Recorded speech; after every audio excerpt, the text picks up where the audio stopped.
How do you find small profitable niches on Amazon from complete scratch? Step one is really simple. We go over to Google and we type in list of hobbies Wikipedia. Now some people might say use ChatGPT. I have used that and it's not bad, but I do find that this hack here helps us find better products a little bit faster. And the reason for that is because if we use ChatGPT, it's going to try to give us very specific examples, which shrinks down our thinking. So let's get into this and look at how we do it. We click into these list of hobbies here, and you can see as you scroll down, we have indoor hobbies. We have outdoor hobbies as well. And obviously some of these are very big, broad niches like cycling, for example. Free running would be less so because obviously it's a smaller niche.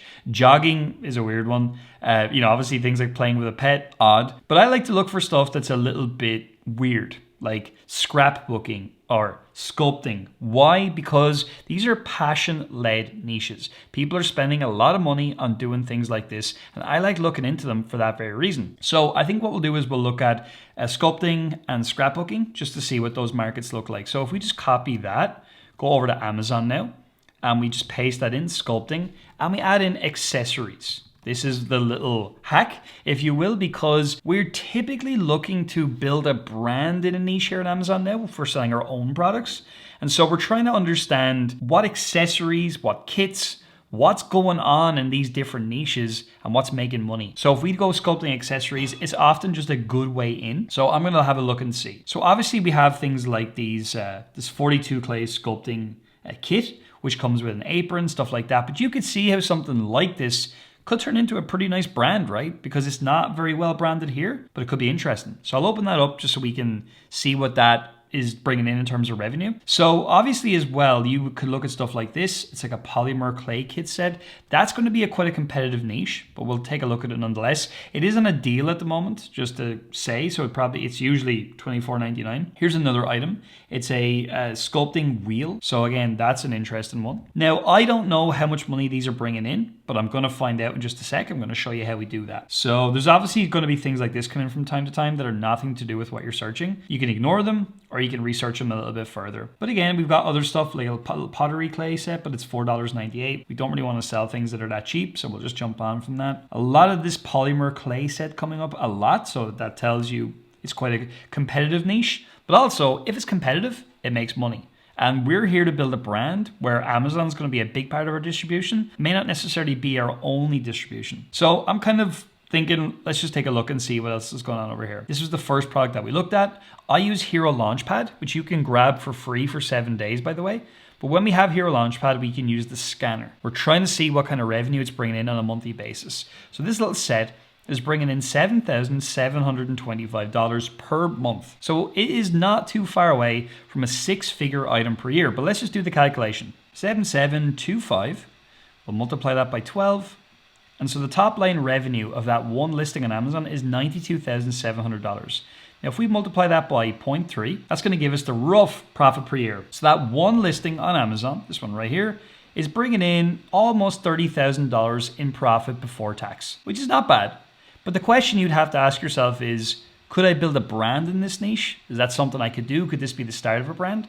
And potentially, because when you think about it, something like this clay sculpting set, there's going to be a lot of different websites, different people talking about clay sculpting all over the internet. So it could be a potentially interesting one.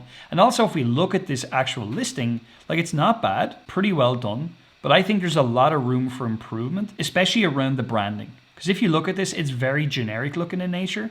You know, there's no branding on the apron. There's no branding on the bag. There's nothing going on here whatsoever. So I think this would also improve the conversion rate of something like this. And what we'll do as well is we'll actually just do a quick search of clay sculpting set, because we're going further into the niche now, as you can see, because we started out with sculpting accessories. Now we're into clay sculpting set, and we're seeing what's going on in this market. Obviously, this polymer clay stuff is coming up all the time, but that's not what we're interested in. We're interested in, do people buy these sets? So I think we need to put in tool set possibly here, because we're not really getting the tools. So we're starting to get it now. So we put in tools, and now we're getting a lot of them. The issue with this market is that the pricing is quite cheap. But again, a better brand, maybe you could bring up the pricing. Maybe you could improve that. But as I scroll down, yeah, like this one's actually a pretty good example as well. Let's take a look at that one. But again, all these are really not really branded. They're very generic in nature. And that one there is bringing in $11,934. This one's actually doing even more revenue than the one we looked at a few minutes ago. And they're not branded. So I think this is a very interesting market. This is one you could research a bit further. It is somewhat competitive, but I do think a lot of people here are really not taking advantage of everything they possibly could. I think you could stand out in this market just by having much better branding and really understanding the target customer a lot more. And obviously running some advertising as well. All these companies here are running advertising. So like, there's room for advertising. There's definitely people looking for this because there's a lot of different listings. It is competitive, but I think that there's a lot of room for improvement in the market. But there you go. That's one example of how we would find a niche. Now, there's ways to find much deeper niche products as well. So I think if we go to this one, we found this by looking in the original sculpting accessories, and this is a turntable sculpting wheel. That's doing $12,000 a month, right? So now we could look at turntable sculpting wheel. People might just search sculpting wheel. That's 755 results for that one, which is interesting. And again, like very non-branded, all of these. They all kind of look the exact same. The pictures look the exact same. But here's something that's interesting, right? Even though they look the same, they're making money. This was the item that we found. So that one's doing very well. But there's other ones also, like that's 4,243. We are using DS Amazon Quick View, by the way, to see this. And if we scroll down, we just keep looking, like these are all bringing in money. Again, that one, like as basic as this listing is, not very impressive at all. Look at the state of that. It's really, no offense if you're watching this video and you make this, but even look at that, right? It's like bad image, you know? But if we actually look at the revenue that's bringing in, I don't think it's going to blow us away. But there's $6,000 a month. And something like this in a niche like this, like there's not much going on. Like they're not sitting there all day advertising this. So they're using the A+ branded content here to make it look a little bit nicer. But this is also really basic. Like it's not very good. A lot of improvement can be made in this industry. So I think it's really good. And also, like we showed this in other videos, you can look at products related to this item and you can go even further into the niche. By the way, that's really interesting. I wouldn't necessarily be selling that, but there you go. It's a whole kit. It's over $1,000. But now we're actually starting to see all these pottery wheels and all kinds of different stuff that we didn't see originally, which I think is really, really cool. Learning a lot more about it. I also clicked on this one just a second ago. It was an adjustable pottery machine turntable clamp. So this is the item here. You can see, it doesn't look bad. Now this is an example of something that's not good. All right. This is just kind of photoshopped in, as you can see here. It's just not good.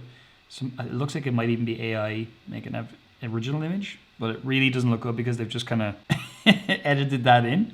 But still, this item on its own is doing well. $5,219. Is it $1 million product? No, but it's a dependable product that's selling well in a very focused niche, which I think is really interesting. And we got there literally just by starting with sculpting accessories. So I hope you enjoyed this one. If you did, please give it a like and also do subscribe to the channel. I also have a lot more videos on here that teach all kinds of different research hacks. And also we do teach other Amazon models as well, like the Amazon wholesale model and stuff like that. So I highly encourage you to check out the channel and watch different videos that we all make here at Marketplace Superheroes. Because our goal is simple, is to help people like yourself build a successful business on Amazon. If that's your own brand, if it's selling other people's products or whatever the case may be, the goal is simple. So I hope you enjoyed this one and I hope we see you on the channel again. And thank you so much for watching.